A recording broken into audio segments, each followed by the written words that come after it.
Hi guys, I'm Nivita. இந்த வீடியோவில் 11th standard mathematics example 11.6 தான் பார்க்க போகிறோம் சரிங்களா.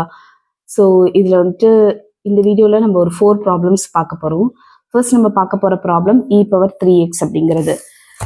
பிஃபோர் தட் நமக்கு e⁻x வந்துட்டு இன்டெகிரேட் பண்ணிங்கன்னா உங்களுக்கு வெறும் e⁻x + c தான் வரும். ஓகேவா, நமக்கு ஃபர்ஸ்ட் கொடுத்துருக்கிற problem e⁻3x. So e⁻3x integrate பண்ணிங்கன்னா உங்களுக்கு e⁻3x தான் வரும். ஆனால் எக்ஸுக்கு முன்னாடி கோஎஃபிஷியன்ட் இருக்குல்ல, அது டினாமினேட்டரில் வந்திருக்கும். அவ்வளோதான் இதுக்கான டிஃப்ரென்ஸ். ஓகேவா, ஆக்சுவலி ஃபார்முலா எப்படி வரும்னா e⁻ax அப்படின்னு இருந்துச்சுன்னா e⁻ax டிவைடட் பை a + cன்னு வரும்.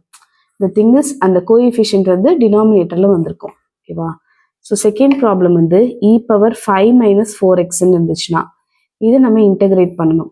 ஓகேவா, இன்டெகிரேட் பண்ணும்போது நமக்கு எப்படி வரும்னா அதே வேல்யூ தான் வரும், e⁻5 - 4x தான் வரும். ஆனால் டினாமினேட்டரில் எக்ஸோட கோஎஃபிஷியன்ட் என்னது -4 அது வந்திருக்கும். இந்த 5லாம் வராது. ஓகேவா, அந்த எக்ஸோட கோஎஃபிஷியன்ட் மட்டும் நம்ம டினாமினேட்டரில் எடுத்து எழுதுகிற மாதிரி வரும். ஓகே, நெக்ஸ்ட்டு தேர்ட் சம் வந்துட்டு 1 டிவைடட் பை 3x - 2 அப்படின்னு கொடுத்துருக்காங்க. Okay, so 1 divided by 3x - 2 அப்படின்னா பேசிக்காக 1/x இன்டெகிரேட் பண்ணோன்னா 1/x இன்டெகிரேட் பண்ணோன்னா log xன்னு வரும், log x + cன்னு வரும். ஓகேவா, எக்ஸ் வந்துட்டு எக்ஸ் மட்டும் டினாமினேட்டரில் இருக்குன்னா இப்போ இந்த இடத்துல டு த ஹோல் ஸ்கொயரோ டு த ஹோல் கியூபோ அந்த மாதிரிலாம் எதுவுமே இல்லை, வெறும் இன் டேர்ம்ஸ் ஆஃப் எக்ஸ் மட்டும்தான் இருக்கிற மாதிரி தான் அர்த்தம் இது. ஓகேவா, ஸோ அப்படி இருக்கிற பட்சத்தில் நமக்கு எப்படி மாறும்னா இதை நம்ம இன்டெகிரேட் பண்ணோம்னா இது எப்படி மாறும் அப்படின்னா log of 3x - 2 divided by எக்ஸோட கோஎஃபிஷியன்ட் 3 + cன்னு வரும். ஓகேவா, இதுதான் உங்களோட ஆன்சர். புரிஞ்சுதா? 1/x இது வந்துட்டு உங்களுக்கு ஸ்கொயர் இருந்துச்சுன்னா நம்ம அப்படியே x⁻−2ன்னு எடுத்துகிட்டு போயிடுவோம். கியூப் இருந்துச்சுனாலும் அதே மாதிரி மேலே x⁻−3ன்னு மேலே எடுத்துகிட்டு போயிடுவோம். ஒருவேளை டினாமினேட்டரில் மைனஸ் இருந்துச்சுன்னா நியூமரேட்டருக்கு போகும்போது அது ப்ளஸ் ஆகும், அதெல்லாம் இருக்குது.